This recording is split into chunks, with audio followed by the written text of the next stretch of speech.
Секако е одговорот на американскиот државен секретар Мајк Помпео на прашањето дали се разгледува опцијата за војна со Иран.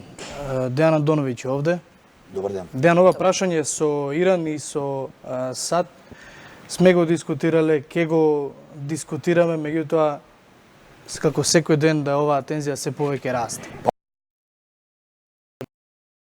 На американската администрација дали преостанатите две држави од така наречената група на оска на злото Северна Кореја или Иран играше некако пинг-понг изминатиот период, па Северна Кореја беше на пикот на воената реторика од страна на Вашингтон, па после се случи оние два самити кои ја подигнаа надежта дека нема да дојде до војна.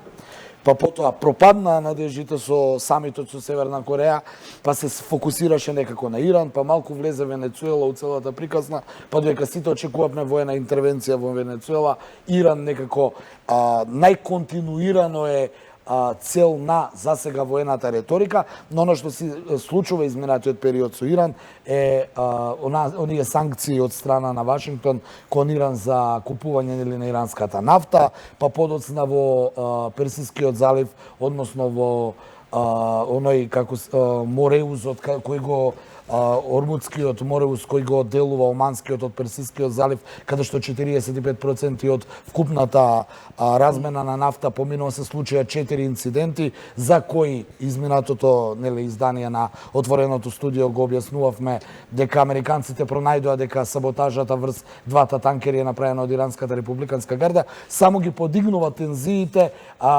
и причините да се најде Иран виновен, за да утре имаат аргумент Соединетите американски држави да го нападнат. И додека трае таа тензија во реториката, Иран го зголемува своето количество на осиромашен ураниум. Од што зависи тој нуклеарниот ирански договор што му отстапува можност на Иран да го зголемува своето количество?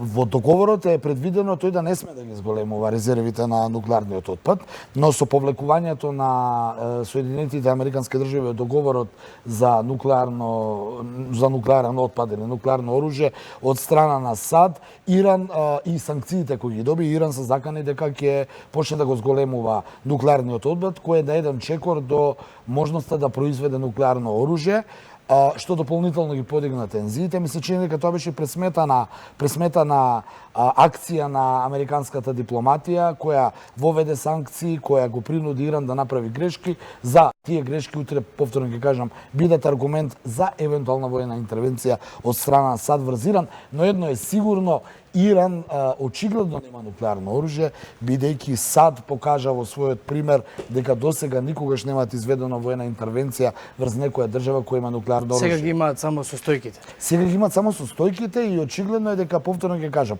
САД со Северна Кореја ни покажаа дека не им е сеедно дали да изведат вооружен напад или не, односно воена интервенција, а се чини дека како да сакаат Иран да го нападнат за да го попречат евентуално да добие нуклеарно. Ќе прокоментираме изјавата на Помпео во овој однос, меѓутоа најпрво да го погледнеме прилогот подготвен од колегите од дескот на темава.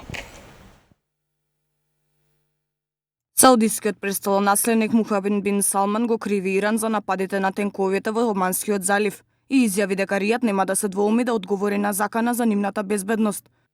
Кралството не сака војна во регионот, но нема да се двоумиме да се соочиме со заканите кон нашите граѓани. Бин Салман вели дека Иран ги предизвикува ескалациите во регионот, бидејќи прави терористички криминални напади директно или преку своите сили. Истакна дека америчко-саудиските односи се клучни за постигнување стабилност и безбедност во регионот.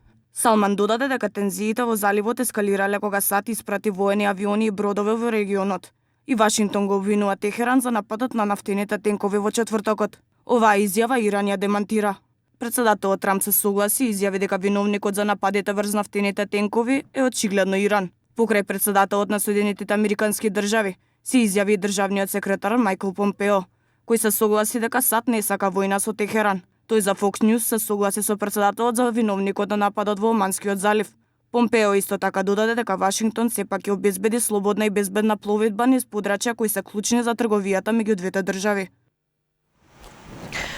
Да, Андоновиќ ги слушнавме сумираните информации, она што го анализираме. Меѓу другото, Помпео во последната изјава вели дека председателот Трамп кажал јасно дека не сака да има војна, ама од друга страна ќе ги разгледувал сите опции да се изнајде секаков вид на начин за Иран да не се вооружува нуклеарно.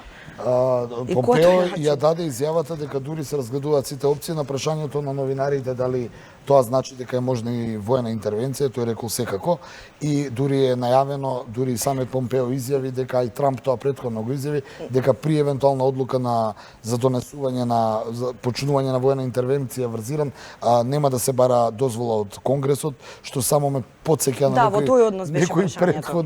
некои претходни воени интервенции на Соединетите Американски држави, кога Белата куќа ќе одлучи нешто. Но она што е интересно беше во прилогот е Саудиска Арабија, која се пронајде тука. Ќе потсетам, Саудиска Арабија освен воено, религиски, регионално, па и бизнес е голем ривал на Техеран, и ми се чини дека најголемите две држави преку кои Соединетите Американски држави планираат да ги изведат нападите е Саудиска Арабија, сунитската Саудиска Арабија, која е, повторно ќе кажам, ривал на Техеран, на Иран околу нафтата, но и Израел, кој е исто така нуклеарна сила, па тоа само укажува што све може да се случи доколку Трамповата администрација одлучи да ги изведе тие вооружени, односно воздушни напади врз Иран. Од друга страна, Иран се заканува дека ќе го попречи оној проток на нафта во Ормудскиот Мореус. И она што е можеби најстрашно и што е едно од аргументите, го имавме во прилогот, е тоа што се случува во соседната држава на Саудиска Арабија, Јемен, каде хуту бунтовниците кои се поддржани од Техеран изведуваат воени напади врз воени аеродроми на Саудиската армија, што само укажува дека во тој дел од регионот трае војната веќе подолго време и вмешувањето на американците само или ќе направи крај, или ќе дојде до целосенно запалување на Блискиот Исток. Ќе потсетам, Иран има страшно сојузништво со Соединетите Американски држави, у одлични односи со уште една регионална сила, тоа е Турција. Кина стои за нив, така да не знам како би можело да се изведе таму вооружен напад, ако се земе во предвид дека 100 милионскиот Иран, кој има 5 милионска армија, веројатно нема да се предаде туку така како што тоа беше во Ирак или во Сирија. Оттаму и стравувањата дека оваа изјава која даде Помпео, а која Трамп подолго време ја најавува, само може да доведе до поголем вооружен конфликт, каде што може тоа да влие и врз Европа.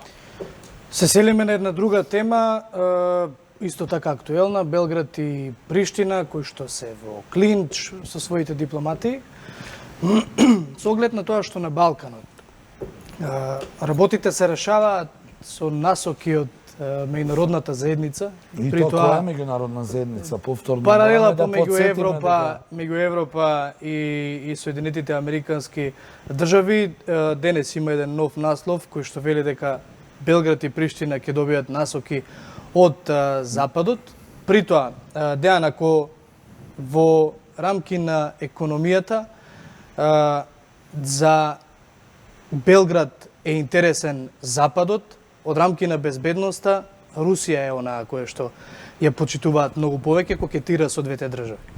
Да. Какви насоки може да добие Белград, кој што би ги испочитувал за да има еден затворање на косовското прашање? Прво, јас морам да поставам контрапрашање, нели новинари сме па анализираме кој Запад сега. Имаме два Запада и две меѓународни или три заедници. Зошто го велам ова? Знаеме дека околу косовското прашање има два пристапа. Едниот Запад, тоа е Соединетите Американски држави, имаат еден пристап за решавање на косовското прашање. Другиот Запад, Европската унија или барем двете најголеми европски држави како што се Франција и Германија имаат сосема друг пристап за решавањето на косовското прашање. Ке потсетам, Европа се залага за Косово, кое ќе има некаква автономија на независни српски општини, кои би биле под суверенитет на Европската унија и кои за 10 години кога ќе влезе целиот овој регион ќе бидат во Европска унија и нема да биде важно дали Северна Митровица е во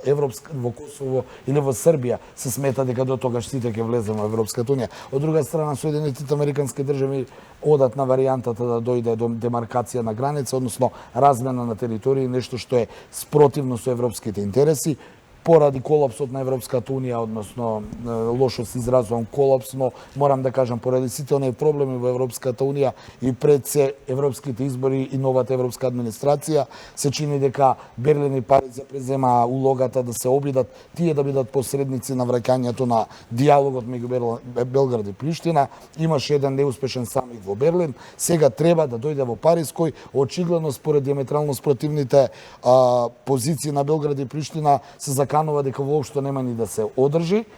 Што би било за Белград, ме праша, се знае, Белград бара укинување на санкциите, на таксите на српските производи на Косово, па тогаш да седне на преговарачка маса. Од друга страна, Приштина се знае што бара, а тоа е бара Белград да ја признае косовската независност, па потоа да седнат и да преговараат. Но исто така Косово има подвоеност за својата политика, исто како и Белград.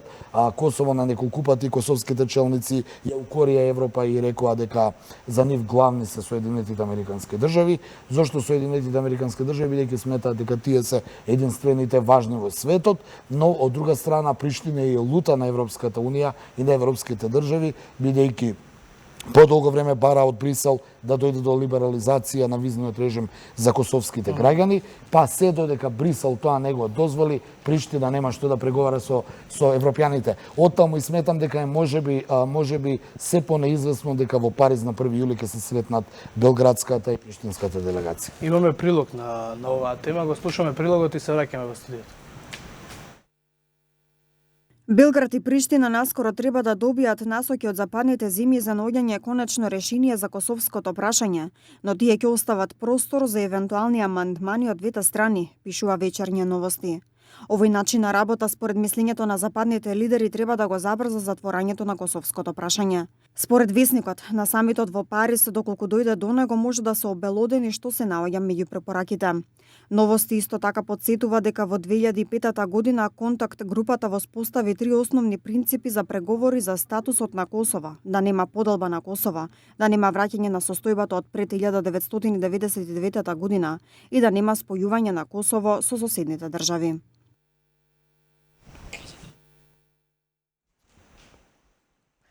Но Андоновиќ, она што мене ми паѓа во очи, да речеме, еве конкретно анализирајќи го и пишувањата на српските медиуми, дека Белград и Приштина чекале, односно ќе добиеле насоки од Западот за косовското прашање, сега моментот ќе добиеле насоки. Се ли треба да е во целата оваа ситуација со амин од меѓународната заедница, па сме имале и ние некој такви искуства, односно цел регион, само да чекаат за да добијат насоки, па како што ќе кажат големите играчи, така треба да се прави. Нешто што не е ново, меѓутоа... Не е ништо ново, но за разлика од порано, сега очигледно веќе не им вреде ни толку збороти на големите играчи. Очигледно е дека сегашните актуелни политичари почнуваат полека да ги игнорираат и пораките од меѓународната јавност. Но јас повторно ќе кажам, имаме некако поделена меѓународна јавност, немаме единствено, порано беа единствени, па кога ќе дојдеа на маса да кажат вака или никако поинаку, онда на локалните политичари беше да одлучат дали сакаат вака или онака, нешто како што претходно го зборувавме со Иран. Значи Иран има јасно дека не смее да збогатува и ако збогатува ќе биде нападнат. Околу Косово е нешто сосема друго. Ја ќе потсетам дека 2005 година и у прилогот го слушнав тоа, контакт групата за Косово во меѓународната контакт група во која учествува и Западот и Соединетите Американски држави, но и русите, беа востановени трите принципи за Косово. Тоа е Косово да не се врати во државниот статус пред 1999 година, значи не се врати во Србија. Второто беше Косово да не се дели и третото, што и најважно беше, Косово да не смее да се присоедини кон некоја друга држава. Тие три востановени принципи очигледно не важат, бидејќи според изјавите на политичарите и засегнатите, но и ние од меѓународната заедница, сите опции се игра. Ќе потсетам, американскиот предлог го крши едниот принцип, а тоа е деливост. Косоварите најавуваат дека би се присоединиле кон Албанија, а србите се знае што бараат еден дел да вратат автономија таму, за да можат утре да имат аргумент дека не изгубиле цела територија, туку само половина. Така, добро. Андоновиќ, си благодариме за оваа стандардна анализа во отвореното студио 1. Ние го заокружуваме овој блок. Останете со нас, за кратко следуваат вестите на 1 ТВ со колегата Александар Петрески. Ние се гледаме во 17 часот.